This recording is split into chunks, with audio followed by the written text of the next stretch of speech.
Охины гэр дээрээ бахарх зөөрөөс сурвалжтан болон жирийн гэр бүлийн хүүхдүүдийн ялгааг ухаарч тийм зүйлийг жирийн хүн олон жилийн хүнд хөдөлмөрийн дараалал чадна гэж бодно. Түүнийг адал явдал хайрч гэдгийг мэдсэн Сильва аюултай газруудаар осон очдог уу гэж асуув. Нэстаа сураар хижин ойрцох газруудаар явдаг гэж хариулахад ахын хитрхи аюултай тул гэр бүл нь түүнийг хизээч зөвшөөрөхгүй байхтай гэж гайхана. Батгшаа гарах боломж хонс хэдхийн мэдж буй Сильва академид төгсөөж шууд гэр бүл рүүгээ буцах ёстойгоо хэлв. Тиймээс тэр адал явдал хайрчдын эрх чөлөөнд татархаж байгаа хэлв. Гэвч энэ үгсрээд адал явдал хайрчсан эцэг нь 8 насаараа дэнчин тавиад амьсгал хоросон мөвдөлд дурсан жиген сэдрээ. Тэр урам хугарсан байдалтай. Энд хинт ч бүрэн эрх чөлөө байдаггүй юм гэж хэлв. Яг энэ үед тэд дэлбэрэлтийн чимээ сонсож юу болсон санаа зовж эхлэв. Хүмүүс гал гарлаа гэж хашгирдан хажуугаар нь гүйхэд тэд хоёулаа татваршгүй. Гэлбэрт болсон газарт башин нь гарч шатаж буй эрс хөрөнгөө баран хасарчээ. Ниссийн дүрт хөөрсөн манай залуу Сильватай хамт олон хүлийн дундуур гарахтаа түрүүхэн дэм бокийн нойрцоо хоттой ч нэг гэрэг зогссон бөгөөд араад нэг кристаль тэрвэрчсэн болжтэй гэдгийг мэдэж ав. Дээрээс нь хэдхэн хормын дараа дэлбэрч басан байв. Режерийн иргэнээс хоттой чинь зүгээр үү гэж асуухад өнөө хүн түүнийг эмзэг зөвхөрсөн гэж хэлв. Энэ хооронд галын дэрэгд зогсох нэгэн эмэгтэй хоёр хүүхэд нь байшин дотор төвжигдсэн тул нулимсарсан уйлна. Хүүхдүүдэд санаа зовсон Сильва тэднийг орохоор яригчлав. Гэвчрээ түүний гараа сатгаж дотоош орч болохгүй гэдгийг хэлв. Манай залуу санаа алтан өөрөө орохоор шийдлээд Сильва түүнийг түзэгдэн хэмээн санаа зовж байгаа хэлв. Гэвч манай залуу өөрийгөө мөсний шид мэддэг гэж тайлбарлав.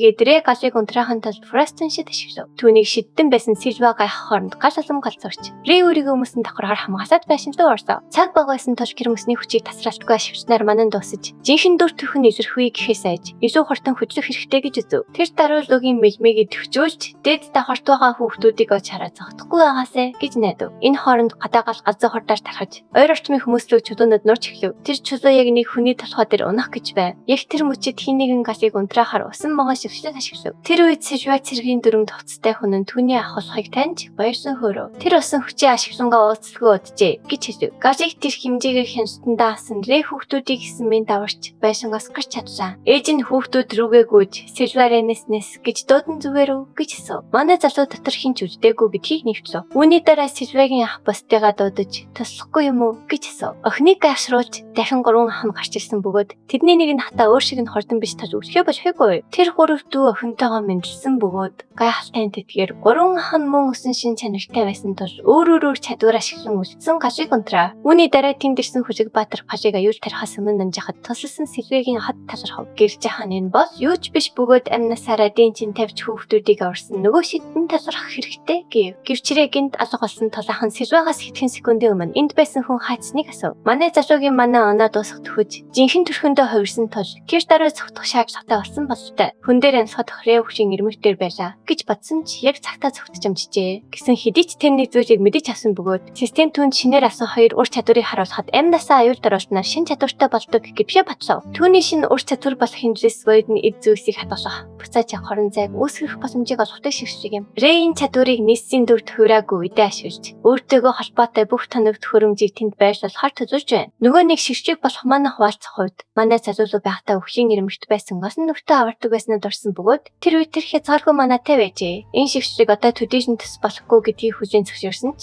манай залуу ирээдүйд үнэч башгүй хэрэг болно гэдэгт итгэлтэй байна. Ашхангаар зүүн бэлэг ямар ч ирээдүйд хүрсэн бай. Энэ ертөнцийг өөрчлөхийн тулд өөрийн гэсэн армитай болох шаардлагатай гэж үзэж байгаа бөгөөд манай хуваалцах шигшиг нь түүний цэргүүдийг хүчрхэж хурцгар болно гэж тунхана. Хэрэг тэр хангалттай манатай бол түүнийг дагаж буй бүх хүмүүс хүчрхэж чинь гэж тэр тооцоолж байна. Гэсэн хэдий ч одоо тэр хоёр хүүхдийг галаас аварсан тулрээ систем түнд хүчтэй дайснуудыг ясны дараа чадвар өгдөггүй гэдгийг ухаарчээ. Харин эм аврах үед хачирхалтай энэ удаад хоёр шин өөр чадвараас нь хоёр хүний эм аварсантай холбоотой болов гэж түүнийг гайхахад хүргэв. Дараа нь тэр урд өмнө нь Минотавртай тулшиж яхад олон хүн аюулд орсон байсан ч ганцхан чадвар авч байснаа дурсав. Тэрээр гайхаж хэдэн шигшиг нэг хийшиддэг гол хүчин зүйл нь юу болохыг бодно. Тэгээд тэр бодолд авцаар академийн танхимд хурж ирэв. Тэрээр өвчин ирмэгтээр байгаа хүмүүсийг аврах ёстой юу гэж таамаглаад боломж гарвал энэ онолыг түшиж үзэхээ шийдэв. Танхимд маш олон хүн байгааг харсан манай залуу энэ олон хүн юу вэ гэж хайхна. Гэр бүлүүд нь хүүхдүүдтэйгээ уулзахаар ирсэн бололтой. Энэ хооронд ям бусдын гэр бүлтэйгээ уулзж байгааг ажигшин зогсоно. Кайл түүнийг тохоогоороо нохон. Бид ч бас гэр бүл шүү дээ гэж хэлж өнөө том залуугийн сэтгэлийг засахыг хичээнэ. Тэднийг инээлдэх зөөр зөөр гэрээ бусан зогсож явах бөгөөд харамсалтай түүний гэр бүлээс хэн ч ирээгүй байв. Нөгөө талд Сильвиа ах нартайгаа уулзаж Макс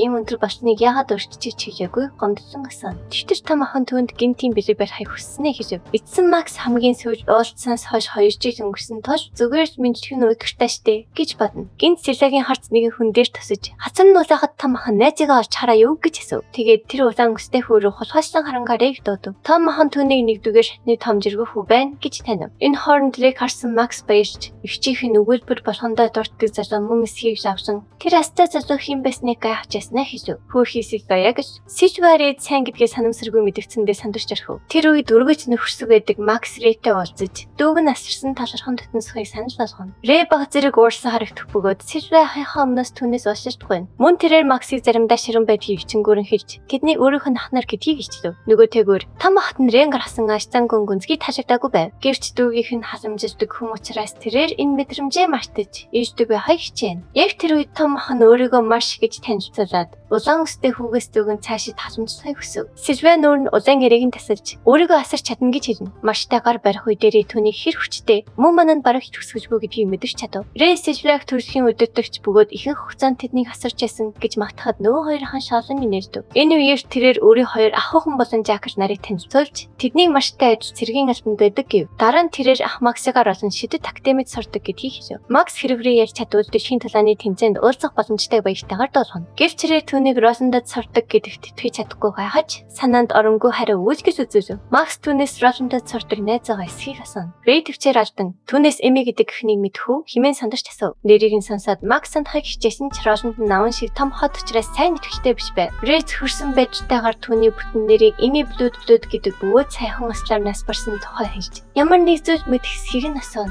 Гэвч Макс Эми гэх хүнийг санаж чадахгүй байв.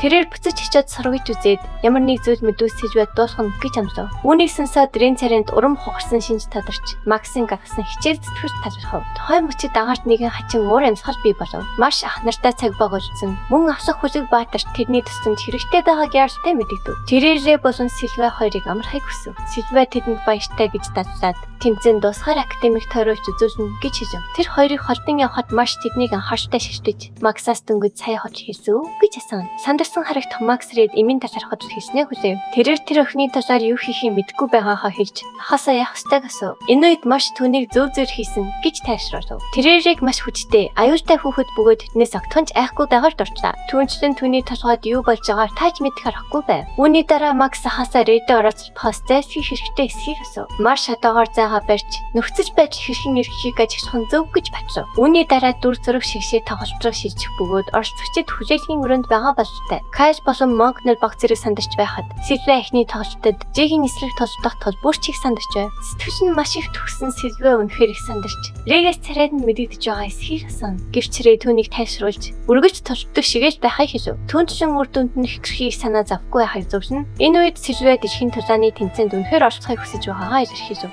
Шидэнгүүдийн гэр бүл төрсэн тэрээр бусад тахнараас аяас хотын шидийн авьяасгүй ганц хүнэн байжээ. Тэрээр айдас төвшөр талтахтай эцэг их хэрхэн мэдэж байсныг хизээч мартаж чадахгүй байв. Түүн рүү санаа зовсон байжтай харж байсан Рэй үнэхээр ясхайг хүсэж байгаа эсхийг нь асуув. Тэрээр өөрийн үнцнийг батлах шаардлагатай тул шууд зөвшөөрөв. Түүний арга баригдсан мэт санагдаж байсан ч нүдэнд нь тууштай байдал тодорхой харагдана. Тэрээр хүлэг баатар байсан ч ханас шигэ мөндөг байж чадна гэдгээ батлахыг хүсэж байгаагаа нэмж хэлв. Тохой мөчид Рэй түүний гараас хөтлөө хаа нэгтэрүү дагуулсан яваа. Энэ хооронд Кайл тэдний тэмцээн эхлэх гэж байгааг дуулсан. Харин Дин тэдний тэмцээний өмнө ясуурчин химэн чарчин нууцлаг газар очсны дараа Рэй түүнд хүчээ түр зэрлүүлэхийг санаж болгов. Түүний гараас галаас чихрэхэд Сильвиа гэлтэх гарцуун ширнэ. Хэрэгцээтэй үед найздаа тусалж буй Рэй өөртөө тусламж хэрэгтэй үед түүнийг бас хүчээ зэрлүүлнэ гэж найдаж байв. Сильвиа нүүр нь улаан. Түүний хүч чадвар болохыг хүсэж байгаагаа батлав. Яг тэр үед Рэй өөрийн шин шившлэг болох манах хуваалцахыг ашигласан манагаа түүнд шилжүүлв. Тэрээр түүнд хэрэгтэй үедээ өөрийнх нь чиг ашиглахыг хэлв. Гэвч энэ нь хамгийн ихдээ 10 минут байх ёстой бөгөөд цаг хэтрүүлж биеийг нь гинтэн гэж анхааруулв. Энэ хооронд Рэй чигийн тусламжтайгаар Сильвиагаас гэлэн оц цацарч эхлэв. Тэрээр гайхсандаа нүдэн томрон.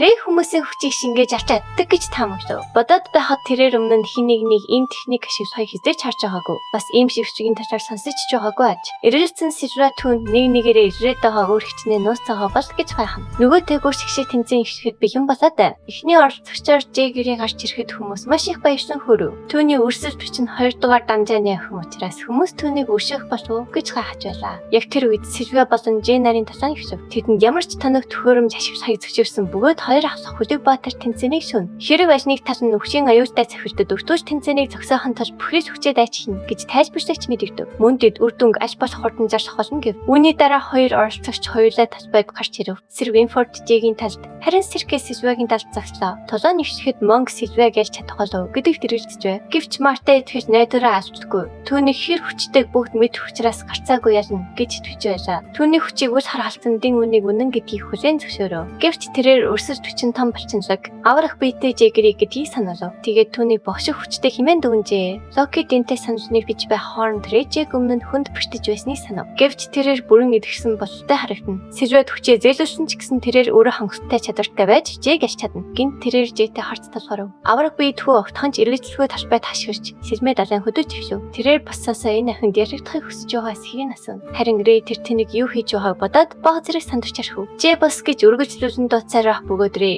түүнийг үл томсорж сонсгүй хичээн. Харин дэн түүнийг үнэхээр лейзер зааж ийн гэж таамаглав. Үзэгчид Жэ хинтээ яриад байгааг ойлгохгүй гайхаж байлаа. Мөн яагаад 2 дугаар дамжааны сурагчийг босс гэж дуудаж байгааг гайхацгаана. Энэ үед аврах бид Рэгийн нэрийг чангаар хашгирах үед үнний мөч тодорхой болов. Маш их эцэн Рэй түнлөө урж хашгирхаа болоод тусалдаж ихийг шаардав. Дин өөрийнх нь зөв байсныг мэдэх үед Жэ бастай ханта хамаг хүчээ дайчихна гэж амлав. Сэрмэ Сэлвэрөө чиглүүлэн тэрээр түүний бассхийн найз хан гэж андуурсан гэдгээ зөвтгөв. Тиймээс тэрээр түүнд зөөсөн хандах гэж яснаа тайлбарллаа. Үүнд Сэлвэ мэж гайхаж нүүр нь улаан Рэгийн найз хэн биш гэдгээ тодруулав. Тэд зүгээр сайн найзууд бөгөөд тэрээр түүний хүрээд ир гэж хэлв. Түүнчлэн өрсөлдөгч нь өөрт нь зөөсөн хандах шаардлагагүй гэдгийг нэгж хэлв. Үүний дараа Жэ нэг секунд алдахгүй довтлохоор өсөрч Сэлмэ далайв. Гэвч Сэлвэ өхлийн аюултай Сэлмэн цэвэрлтээс болтож Сэлмэр нь газрын хүчтэй цахан хугалав. Энэ нь маш хүн цэвэрлт байсныг ухаарсан тэрээр бамбаагаараа хааж чадахгүй гэдгээ мэдв. Хэрв тэр цэвэрлтийг асан бол түүний гар хугарах байлаа. Жэ 2 дахь довтлогоогоо хийхээр хөдлөхөд Сэлвэ дэш өсрөн цэвэрлтээс болтов. Тэрээр түүнийг үнэхээр их хүчтэй боловч маш олон сал талтай гэдгийг хүлээн зөвшөөрөв. Үүнийг ашиглахаар төлөвлөж тэрээр артаас нь гарч 90 Сэлмэрээ нуруур натав. Гайхалтай нь түүний финтагэр сэлэн аврах биетийн арсыг нэвтэлж чадсангүй. Энэ нь түүний босчингууд үнэхээр тоглоом биш гэдгийг харуулж байлаа. Сэлвэ түүнийг шалзаж чадахгүй бүрхийгүй тэгэхэд Жэ Сэлмэ чангаар талайв. Тэрээр түүний асар их хүчний эсрэгээрээ ядан тисэж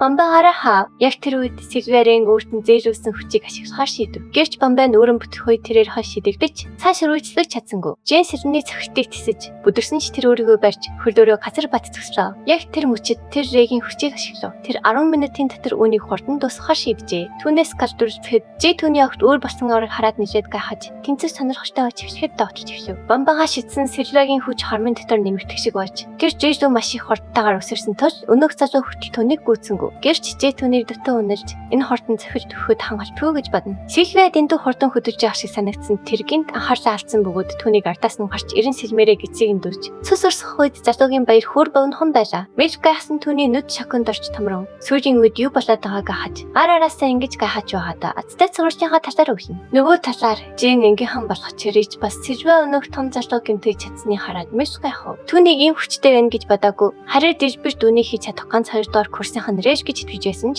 тэднийг дутуу үнэлсэн бололтой. Үүний зэрэгцээ цугласан олон Сэлвэгийн гайхалтай тулааны хөдөлгөөнүүдийг хараад түүний төлөө галзуурч бүр түүний дээр их хэмээн дуудаж байв. Үзэгчдийн дүнд байсан ах нар нь түүнийг бахан харж яхад Макс үргэлж бэлэн байдгаараа тэр залууцад хэмээн ашигна. Түүний ах нар болох хоохон Жакл нэр түнд тэнцэн дөнгөж хийж байгаа бөгөөд Сэлвэгийн өрсөлдөгч хараахан хамаг хүчээ гаргаагүй байгаа. Тул битгий хөөрцөвлөө гэж хэлв. Гэвч маш түнлэг бахархалтайгаар харж эмэгтэй дүүн түүний төсөөж яснаас ч илүү сайн тоглож байгааг бодлоо. Түүнчлэн түүний тулааны арга барил нь маш цэвэрхэн үр дүнтэй байгаа тул тэрээр түүний Хүлэг Баатар болоход үнэхээр тохирно гэж таамаглаж байна. Тэд түүнийг яг одоо Рэгийн хүчийг ашиглаж байгааг бас энэ нь түүний жинхэнэ хүч биш гэдгийг мэдэхгүйгээр хитрхийн их бахархаж байгаа нь харамсалтай. Нөгөө талаар түүний ангийн хүүдийн энэ бол үнэхээр үзэсгэлэнтэй зохиж байсан ч Жэр дөнгөж шалтсан төдий байна гэж хэлв. Тэгээд Кай сандарсаар түүний биеийн металлаар хийгдсэн байх ёстой хэмээн дуулна. Рэгийн чиг ашигласаар байгаа Сэлвэ үнийг тунхан бодож Жэн би маш хүчтэй тул Рэгийн чигээрч түүнийг арай ядан гинтэж чадж байна гэж таамаглав. Тэгээд тэр өнөөх том залууг төрөлхийн биеийн бүтцтэй хитрхи их найддаг болохыг ажиглажээ. Тиймээс тэр сул талаа хамгаалахын тулд чигээ төвлөрүүлж чаддгүй бөгөөд бөгөөд үүнийг нь ашиглаж холон босомж байна гэж дүгнэв. Тэрээр түүний яг ижих цэвэр үргэлжлүүлэн цахаар төлөвлөж байгаа бөгөөд энэ нь түнд ялах боломж олгож магадгүй юм. Төлөвлөгөөнийхөө дагуу Сильве хордон хөдөлгөөнөөр Жэн шаргацсан цэврүү сэлмээрээ завчиж түүнийг дахин өвтгөв. Энэ хооронд Жэ сэлмээ хүчтэй буулгаж газрыг хагалах бөгөөд Сильве бас хандалт тасан. Гэрээ рүү ухс хийхдээ тэр түүний хөвлийн доод хэсэгдэх шархайг онцлохоор батсан боловч гинт түүний энерги санан алга болохыг мэдрэв. Сильвегийн цаг харамсалтай дуусныг Гэрээ олох яг тэр эцэгтэй мөчид түүний азан харжээ. Чижирсэн Сильве сэлмээ чанга атгаж дахиад жаахан тэсгийг хичээн. Түүний хормын төдий анхаарлаар тохиож Жэ цэхэл төгч сэлмэрийн унган түүнийг зэсэнгүү болох. Боломжийг ашиглан тэрээр сэлмээ түнзлөх ширүүн цавцсан бөгөөд ангийн ханан түүнийг биштгэх нь хэмээн сандарч байлаа. Тэр үед Винфорд сэлмийг таймнаар зогсоож ингээд хангастай гэж хэлв. Сиркис Сильвег тэрэн арч өөрчлөлтгүй зурж юм сайн тулдаг охинтой олцаагүй уджээ.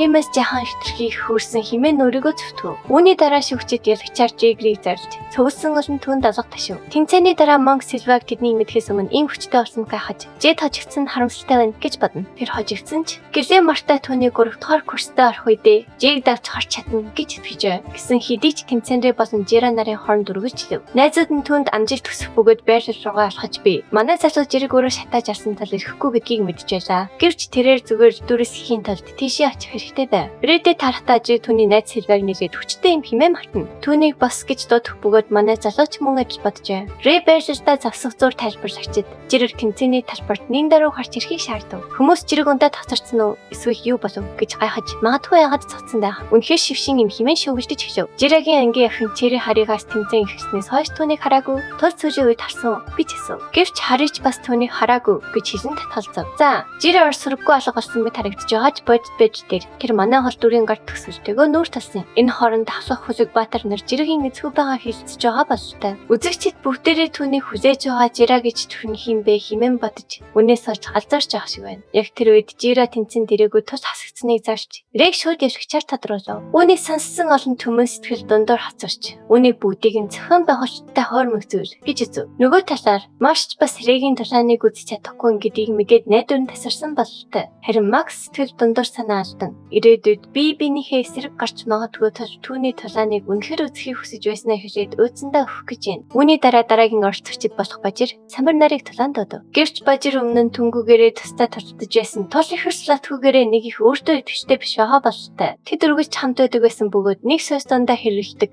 баримтанд тэдний хэр зэрэг бат бүх холбоотыг харуулж байна. Бажирыг тайвшруулахыг хичээжсэн дийн үндэн дургуцна. Рэй Сильвег шалгахаар явлаа гэж хэлв. Үүнийг буруугаар ойлгосон Марта түүнээс өөрийнх нь өмнөөс түүнд сайн сайхныг хүсэхийгүй. Тэгээд Кайш түүнд дадархан ах чамдж ярьчинда би ч гэсэн дурсамаар байна гин. Эмнэлгийн өрөө рүү чиглэхдээ манай залуу Сильвег тэнд хүнд битээгүй гэж тунгаан бодох бөгөөд бас өөрийн чигээ буцааж авах ёстой бай. Түүнийг зүгээр үү гэж асуухад Сильве нүрээ хөндлөөрөө нууж түүний хүч байсан ч хажигдсандоо Рэгээс уушлж туйлаа. Тэр түүнийг чатахаараа хичээсэн гэж тайвшруулсан ч Сильве сэтгэлээр онсон харагдаж өөрийгөө дэндүү хэрэгцээгүй гэж хэлээд нүднээс нь нулимс сурсаж эхлэв. Манай залуу түүний сэтгэлийг засахыг хичээж Жэ бол зүгээр ш тийм их булчинтай мангас гэж түүнд итгүүлнэ. Сэтгэл дундуур байсан Сильве түүнийг өөрийг нь тайвшруулах гэж хичээж байгааг мэдж байв. Гэвч тэрээр энэ нь түүний хажигдлын шалтгаан биш гэдгийг илэрхийлж хэрвээ зэрэг байгаа төвчтэй аратантай тааруул тэр бүгдийг хамгаалж чадахгүй бол ямар ч чадахгүй гэж хэлв. Үүнийг сонсоод Рэгийн оюун ухаанд түүний лөө байсан амьдарч болсон өөрийн төр зүйлээ хэрхэн хамгаалж чадаагүй тухай дүр зураг буу. Өнгөрсөн үеийнх нь өвдөлтөө сууж нүдэн гэлалзан. Тэрээр гүнэгтэй дурсан жасаа тасран гарав. Тэрээр хэдий чинээ хүчтэй басан ч бүгдийг хамгаалж чадахгүй гэсэн дүгнэлтэд хүрчээ. Ихсаж уйлсаар Сильве тэдний багийг болон Рэй хамгаалмаар байна гэж хариулв. Эдгээр өгсөй сонсоод Рэй Сильвед түүний хүчний таланч байхгүй байгааг ойлгов. Тэр хിവэрэл бүгдийг хамгаалахыг хүсэж байна. Тэрээр найзуудаас заагаа барьж исэн бөгөөд чинь тэн түүний хамгаалалт хэрэггүй гэж найдаж ирсэнтэй холбоотой юм. Гэвч энэ нь эсрэгээрээ байх шиг байна. Гэсэн хэдий ч тэрээр өөрийн чигээ буцаан шингээж авахтаа Сильвегаас хүчээ буцаан авлаа. Түүний толгойд дуу байхдаа аль хэдийн нэг удаа бүтлгүйсэн тул дахин тийм зүйл мэдрэхийг хүсэхгүй байна гэсэн бодол ирвчтэн. Үүний дараа тэр Сильвед жаахан амархайг хийж Марта болон бусад хүмүүс түүнд санаа зовж явахд болох. Түүнийг явах гэж явахад Рэй туштайгаар түүнд бүгдийг хамгаалах шаардлагагүй.